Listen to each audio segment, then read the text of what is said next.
Hi.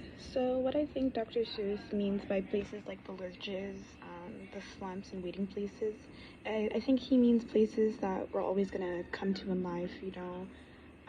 Places that we don't want to always be at in the moment, but we're gonna have to go into those places. Waiting periods when we want to be somewhere faster than where we are. The slumps when we're down bad at times, and the lurches where we don't want to be pulled into that place. We know it's a bad place that we're gonna get into, but we're gonna end up in there somehow because life is full of trials and tribulations that we have to go through in order to succeed, to move on to the next thing, to become a better thing than what we are before. So I think Dr. Seuss is what he's saying about these places is that these places are unavoidable, which is also the other question that's asked.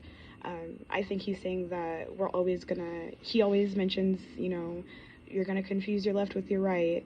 And, that's okay. We're always gonna, make mistakes in life and end up in these places where we think we're not gonna ever end up, but we're gonna somehow end up in there somehow, some way.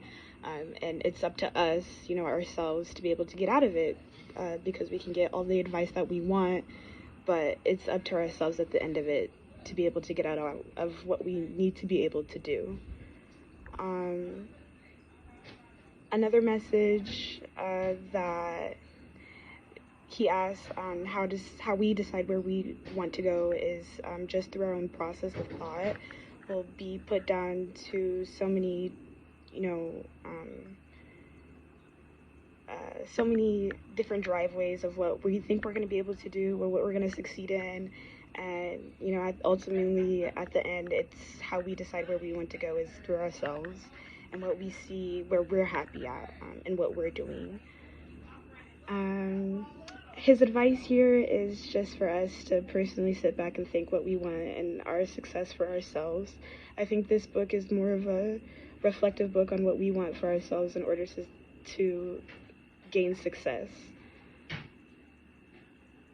Dr. Seuss is so confident that his young readers will succeed in life, as he is constantly saying that if we want it, we have to go and get it. We have to be our own processors and trying to get in what we want, everything that we want in life to be able to succeed. I think the success that he thinks that we have in mind is the success that we have in our own minds.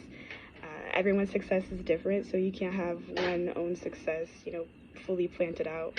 Not everyone wants the same exact ending, so I think that he's saying here, the success that he has in mind is the success that we all have in our own mind, and he wants us to be able to reach that potential, no matter how young we are.